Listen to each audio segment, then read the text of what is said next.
Friends, this is my 74th video, and I have been enjoying making my presentations.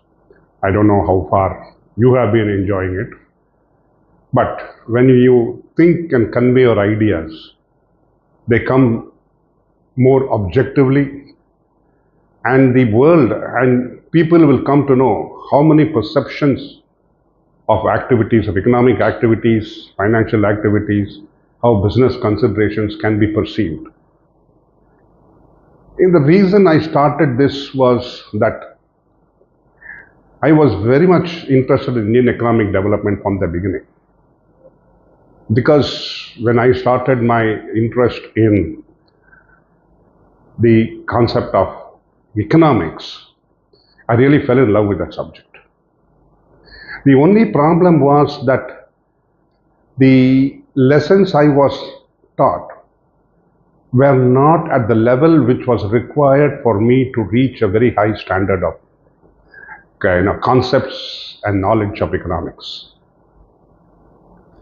Econometrics, use of technology, use of mathematics, use of statistics in economics was not delved into in great depth when I started my career, when I started my the path for economics. It was in a very initial stages, and a maths statistics means you go into the engineering field. Maths statistics means you go into the study of in depth of mathematics. Nobody thought of applying it to this beautiful subject of economics, because economics is the fundamental of, I would say, a life in a person. Today, families are busy encouraging themselves to survive, and that is why I'm saying encouraging themselves to survive is that they are buffeted from all sides. And the reason being, it is economics and finance. We were not taught about the strength of economics and finance from the beginning.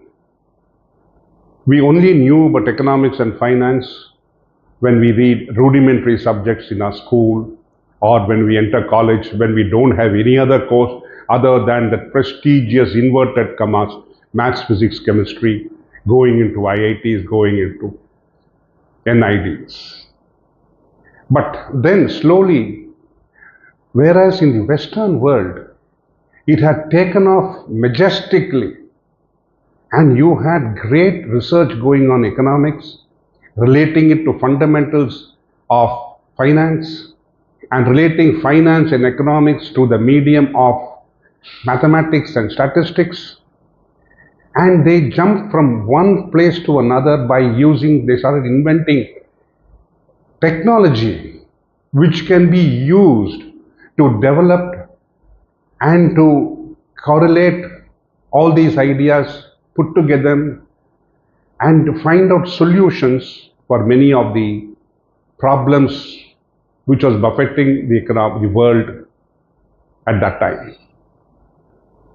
Because economics took a big step with the introduction of management concepts coming into the use of economics, the fundamentals of economics into management, and the use of finance in both blending economics and management, and then the use of technology and the application of mathematics and statistics through this technology created a great boom in this world, in the Western world. They started looking into it in depth, and they grew in leaps and bounds. Whereas we were kept in the dark. Yes, I would say we were kept in the dark. The British did not give us an opportunity to develop. They kept us, like I would say, in the current concept, we would say that we have been bullied into submission. And Indians did not understand the concept of economics, the application of, I would say, mathematics, the application of what you call finance, the application of management, etc. But we had the inherent talents. Otherwise, we would not have the Gujaratis going to Kenya, setting up businesses. You won't have the Punjabis going out to the Western world and starting up businesses. You wouldn't have the Chettiars going into Southeast Asia and Malaysia to develop businesses. There's an inherent talent in India, which, though it did not, I would say in Tamil words, parimalikala, it was not brought out in full strength because we were not encouraged by our government and by our peers. We were kept subjugated. And that kick-started my interest in economics. Now, if you look at, when I was talking about digressing it, I went into what is known as the expansion of Indian inherent talents of business. If not for an inherent talents of business, our Chettiars would not have made it so big in the Southeast Asian colonies. How did they make it there? It was an alien country, alien place, alien culture, alien living, food habits, everything was different. But in spite of that, they were able to establish businesses, they were able to establish contacts and integrate it with the community, and they were able to establish I would say, transfer culture of India there. They absorbed that culture, they brought this Indian culture there, and they created what you call a beautiful synchronization of both the cultures. It was like music. Slowly they blended together, and the final solution still exists. The inherent culture and the Indian culture have been blended in very many places in Southeast Asia, including, in spite of the Islamization, the efforts of Islamization of Malaysia by Mahathir Mohamad. In spite of that, Malaysia is still having some benign cultural relationships with their culture, which they are inherent. That is what is known as the Bhumiputra and Indian culture.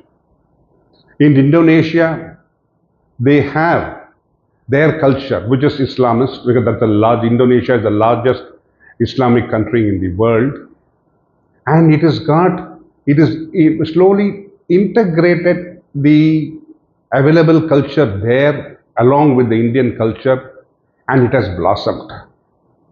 So in a way, we had inherent talents, and those talents were not tapped rightly by the rulers, because I said rulers, they wanted to rule us. They did not want India, I would say Bharat, to survive. They did not want, because at the time when the British came to India, Bharat was I think the fourth largest exporting market in the world. That was the position of Bharat when the British came in. When they left India, they left it in doldrums. And therefore, it killed the Indian business in India. We were left with empty shells. I have been talking about this repeatedly, that the British left us with empty shells. But in spite of that, today, we are standing up with our head high. We are standing up we are holding hands together, and we are still standing up to the world to say that yes, we have survived. We have survived Jallianwala Bagh. We have survived the British. We have survived the 1857 massacre during the Sepoy Revolution. And we contributed to World War I. We contributed to World War II with our soldiers, our blood, in spite of the fact that we were not recognized as good soldiers. Therefore, if you look at there is something inherent the strength of India is not only, it is still not been brought out fully. And we have faced challenges, and we will face challenges, but I'm sure we'll come out of it fully. I'll continue it later.